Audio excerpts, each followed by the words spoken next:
Hello and welcome to holiday trip sir. मैं हूं जय सरावगी और आप देख रहे हो हमारा नया व्लॉग।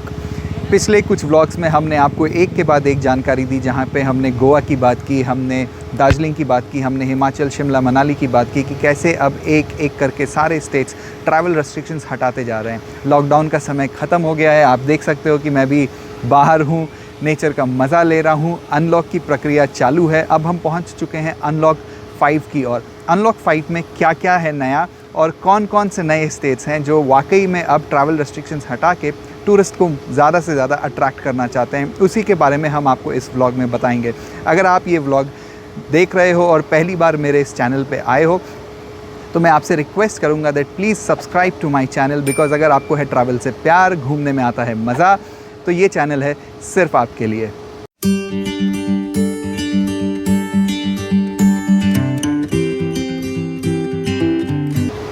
पिछले व्लॉग में मैंने बात की थी कि दार्जिलिंग में सारे ट्रैवल रेस्ट्रिक्शंस हटा दिए गए हैं। दार्जिलिंग में होटल्स चालू हैं, होम स्टेज चालू हैं। आप कैसे दार्जिलिंग और कालिम्पोंग का आइटनरी प्लान कर सकते हैं, हॉलीडे पे जा सकते हैं और खूबसूरत क्वीन ऑफ हिल्स का मज़ा ले सकते हैं।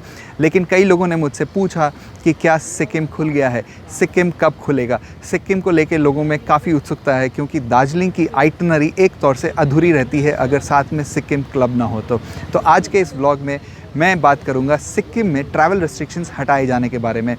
कल ही स्टेट गवर्नमेंट ने अनाउंस किया है कि 1 अक्टूबर से, यानी कि आज से, सारे ट्रैवल रेस्ट्रिक्शंस सिक्किम आने के लिए हटा दिए गए हैं।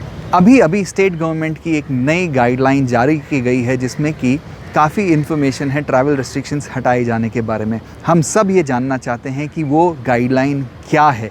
क्या अभी भी सिक्किम आने के लिए मुझे कोविड-19 टेस्ट रिपोर्ट की ज़रूरत है?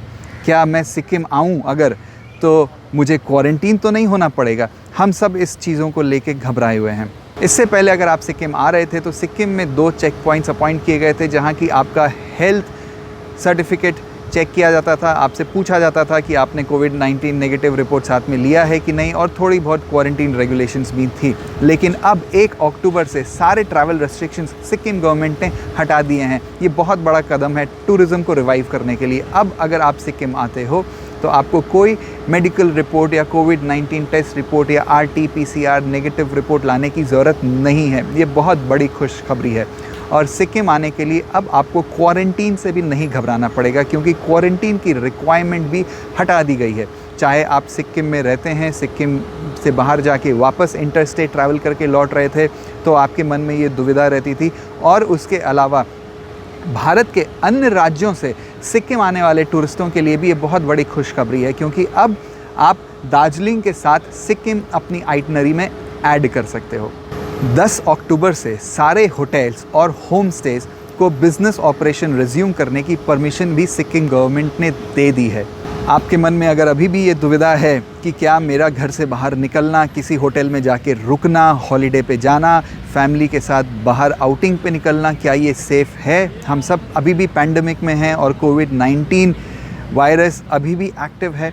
तो इसका सिंपल सा जवाब है कि हम सब न्यू नॉर्मल के अनुसार और गवर्नमेंट की अनलॉक गाइडलाइंस के अनुसार अपनी नॉर्मल रोज़मर्रा की ज़िंदगी में लौट रहे हैं, जहां हम हर SOP का ध्यान रख रहे हैं। चेहरे पे मास्क, सोशल डिस्टेंसिंग और हैंड हाइजीन का ध्यान रखते हुए अपनी नॉर्मल ज़िंदगी में लौट रहे हैं। उसी प्रकार गवर्नमेंट ने परमिशन दे दी है कि होटल्स अब टूरिज़्म के लिए खुल सकें। सारे होटल्स गवर्नमेंट के गाइडलाइंस को ध्यान में रखते हुए हाइजीन का पूरा ध्यान रख रहे हैं और रेगुलर साफ़ सफाई की जा रही है। सो अगर आप होटल्स में रुकते हैं, आपको घबराने की ज़रूरत नहीं है। सारे ट्रैवल रेस्ट्रिक्शंस हटा दिए गए हैं सिक्किम में, लेकिन इसका ये मतलब नहीं है कि आपको कोविड गाइडलाइंस का ध्यान नहीं रखना है। आपको अभी भी कोविड गाइडलाइंस का सारा SOPs का ध्यान रखते हुए, अगर आप टूरिस्ट हैं तो भी सिक्किम में आपको मास्क का इस्तेमाल करना है, सोशल डिस्टेंसिंग का भी ध्यान रखना है। जहां हम सोशल डिस्टेंसिंग की बात करते हैं, सो व्हीकल ऑपरेशन के लिए भी गवर्नमेंट ने कुछ गाइडलाइंस इशू किए हैं। जब आप सिक्किम में एंटर करते हो तो स्मॉल व्हीकल में 3 पैसेंजर से ज़्यादा ऑक्यूपाई नहीं कर सकते, यानी कि ड्राइवर की बगल वाली सीट में 1 पैसेंजर बैठेंगे और पीछे वाली सीट में 2 पैसेंजर बैठने की ही अनुमति है। और अगर आप किसी SUV या लग्जरी टैक्सी का इस्तेमाल करते हो सिक्किम में एंटर करने के लिए या सिक्किम में घूमने के लिए, सो एक व्हीकल के अंदर सिर्फ 5 पैसेंजर ही अलाउड हैं, यानी कि पहली सीट में ड्राइवर के बगल में एक पैसेंजर बैठ सकते हैं, बीच वाली रो में 2 पैसेंजर और तीसरी रो में 2 पैसेंजर। इस तरीके से आप व्हीकल के अंदर में भी सोशल डिस्टेंसिंग मेंटेन कर सकेंगे। पब्लिक प्लेसेस पे स्पिटिंग यानी कि थूकना स्ट्रिक्टली प्रोहिबिटेड है। अगर आप पब्लिक प्लेसेस में थूकते हुए पाए जाओगे तो काफ़ी बड़ा जुर्माना आप पे लगाया जा सकता है, तो इसका कृपया पूरा ध्यान रखें। आपके मन में काफ़ी सवाल आ रहे होंगे कि ठीक है, ट्रैवल रेस्ट्रिक्शंस तो खुल गए सिक्किम में, लेकिन क्या मैं सिक्किम आके सारे टूरिस्ट डेस्टिनेशंस और साइट सीन्स का मज़ा ले पाऊँगा? तो मैं आपको एक चीज़ कहना चाहूँगा, सिक्किम और Darjeeling north east is a part of Himalayan range, जहां आपको खूबसूरत नज़ारों की कोई कमी नहीं है। कई ऐसे व्यू पॉइंट्स हैं जहां से आपको कंचनजंगा के खूबसूरत व्यूज़ मिलते हैं, और सिक्किम में वाटरफॉल्स की भी कमी नहीं है। सो ऐसे कई नेचुरल ब्यूटी स्पॉट्स हैं जहां आप आराम से घूम फिर सकते हैं। हालांकि जो गेटेड टिकट एक्टिविटीज़ हैं वो अभी नहीं खुली हैं, उसका इंतज़ार है कि आने वाले समय में शायद वो भी खुल जाएं। मोनेस्ट्रीज़ भी अभी नहीं खुली हैं, इंतज़ार है तो बस गवर्नमेंट के आने वाले निर्देशों का। क्या क्या तरीके हैं गैंगटॉक पहुंचने के लिए? हम सब जानते हैं कि गैंगटॉक के पास में ही पिछले साल पैक्योंग बोल के एक एयरपोर्ट खोला गया था। हालांकि फ़िलहाल वो एयरपोर्ट अभी भी बंद है, कोई भी शेड्यूल्ड फ़्लाइट्स नहीं है पैक्योंग के लिए। तो आपके पास दूसरे और क्या साधन है गैंगटॉक पहुंचने के लिए?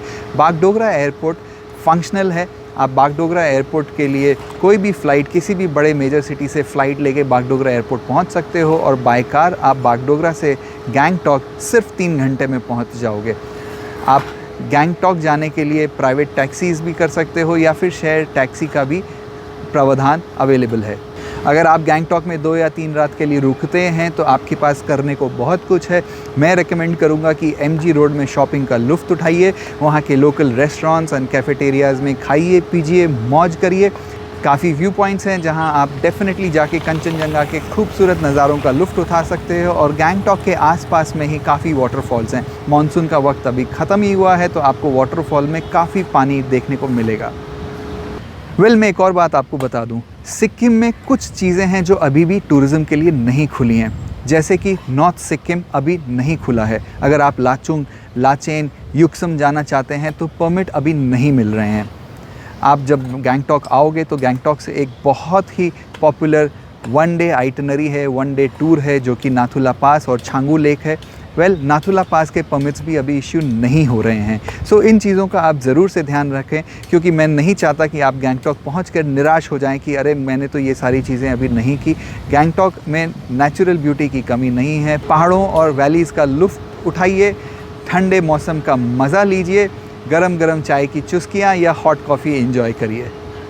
सो अगर आपको मेरा ये व्लॉग पसंद आया तो please hit the like button and subscribe to my channel. You can also leave your comment in the comment sections. अगर आपके कोई सवाल हैं तो आप वो भी मुझसे पूछ सकते हैं, मैं पूरी कोशिश करूँगा आपको रिप्लाई करने का। अनलॉक 5 में और भी बहुत कुछ आने वाला है, मैं आपको अपडेटेड रखूँगा। आशा करता हूँ कि धीरे धीरे हम सब अपनी नॉर्मल ज़िंदगी में वापस से लौट पाएँ और खुल के हॉलीडेज़ का मज़ा ले सकें। मिलते हैं आपसे अगले व्लॉग में।